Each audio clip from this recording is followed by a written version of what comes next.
करीम अम्मा बाद। एक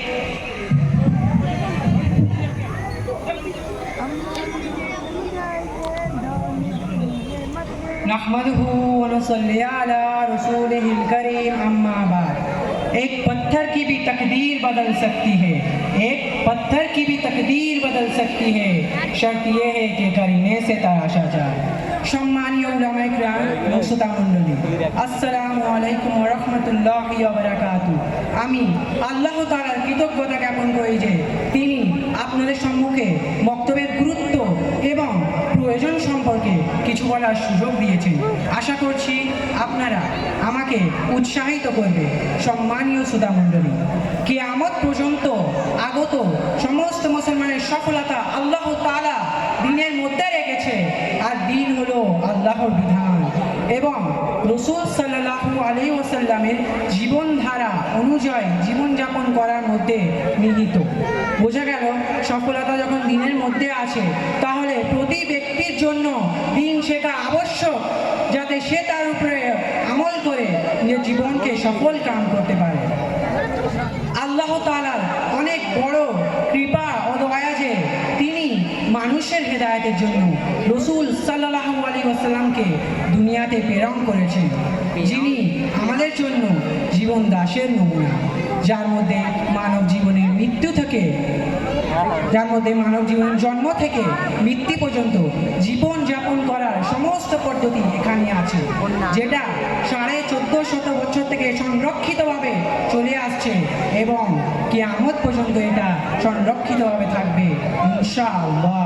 কিন্তু আজ বড় পরিতাপের বিষয়, আমরা কুরআন ও হাদিসের ইলম অর্জন করা এবং তার উপর আমল করা থেকে বহু দূরে আছি, অথচ আল্লাহ তাআলা সূরা কমারের মধ্যে এলান করে দিয়েছেন, ওয়ালাকাদ ইয়াসসারনাল কুরআনা লিযিকরি ফাহাল মিন মুদ্দাকির, যার সম্মান হলো আমি কোরআনকে মুখস্থ করার জন্য সহজ করে দিয়েছি। কোরআনের পেগাম এতটাই স্পষ্ট যে যদি কোনো অশিক্ষিত ব্যক্তি শুনে, সেও বুঝতে পারবে আল্লাহ তাআলা আমার থেকে কি চান। আর এটাই বাস্তব। যদি বর্তমান দুনিয়ায় চলে যাও, এটাই বাস্তব, বর্তমান দুনিয়া যদি কোনো শহর এবং গ্রামে চলে যাও, যদি সেখানে কোনো মুসলমান বস্তি থাকে, তাহলে কোনো না কোনো কোরআনে হাফেজ অবশ্যই পাবে। যদি সমগ্র বিশ্বে হিসাব নেওয়া যায়, লক্ষ লক্ষ কোরআনে হাফেজ পাওয়া যাবে। দুনিয়ায় কোন ধর্মের দুনিয়ার এই ধর্মের এই কিতাবের সম্মান এমন ধর্ম এমন কোরআন মুখস্থ করেছেন, এমন কোরআন ব্যক্তিরাও মুখস্থ করেছে যারা আরবি ভাষায় মোটেও সম্পর্কে অবগত নয়। সম্মানীয় উপস্থিতি, বর্তমান সময়ে যদি কেউ ডাক্তার অথবা ইঞ্জিনিয়ার হতে চায়, তাহলে তার পিতা মাতা বাল্যকাল থেকেই তার পিছনে মেহনত করতে থাকে এবং 4 বছর বয়সে তাকে স্কুলে ভর্তি করে দেয় এবং 16-17 বছর বয়সে ডিগ্রি অর্জন করে নেয়।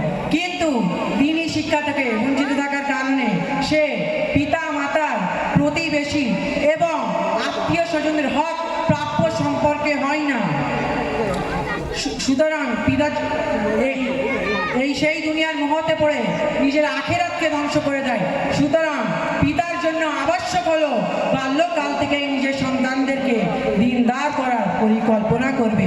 যদি আপনারা এমন না করে, তাহলে স্মরণে রাখুন, ধীরে ধীরে অতিবাহিত হবে কিয়ামত সন্নিহিত আসবে, বড় বড় ফিতনা উদিত হতে থাকবে। বর্তমান সময়ে ঈমানকে সংরক্ষণ করা অসম্ভব হয়ে যাচ্ছে। তাহলে ভাবুন, যখন আমরা যৌবনে পদার্পণ করব, তখন পরিস্থিতি কতটা ভয়াবহ হবে।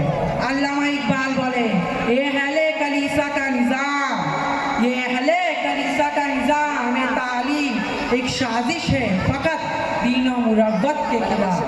সম্মানীয় শ্রোতা মণ্ডলী, ইলম দিন শেখার উত্তম স্থান হলো মাদ্রাসা এবং মক্তব। মাদ্রাসা নিজাম আলহামদুলিল্লাহ দেশের কোনায় কোনায় ছড়িয়ে আছে, কিন্তু দুর্বলতা কেবল মুনাজ্জাম মক্তবে। বর্তমান সময়ে সব থেকে বড় দাবি হলো বাচ্চাদেরকে ধর্মদীক্ষা বাঁচিয়ে তাদের মধ্যে দ্বীনের মূল্যবোধের বীজ বপন করার একমাত্রই মাধ্যম মুনাজ্জাম মক্তব।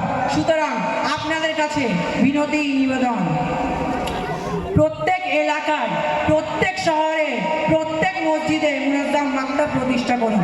যদি আপনি আপনার বাচ্চাদেরকে ডাক্তার তৈরি করতে চান করুন, ভালো উকিল তৈরি করতে চান করুন, ভালো প্রফেসর করতে চান করুন, কিন্তু এই সমস্ত ডিগ্রি পূর্বে একমাত্র আল্লাহর জন্য এদের উদ্দেশ্যে নিকটবর্তী মসজিদে মুনাজ্জাম মাকতাব প্রতিষ্ঠা করুন, যেখানে আপনাদের সন্তানেরা কুরআন ও হাদিসের সাথে সাথে দ্বীনের মৌলিক জ্ঞান শিখবে এবং ডাক্তার ইঞ্জিনিয়ার হওয়ার পূর্বে একজন ভালো মানুষ হতে পারে, মানুষকে সত্যি দিশারি দিতে পারে, নিজের দ্বীনের উপরে চলতে পারে, মানুষকে দ্বীনের পথের আহ্বান করতে পারে।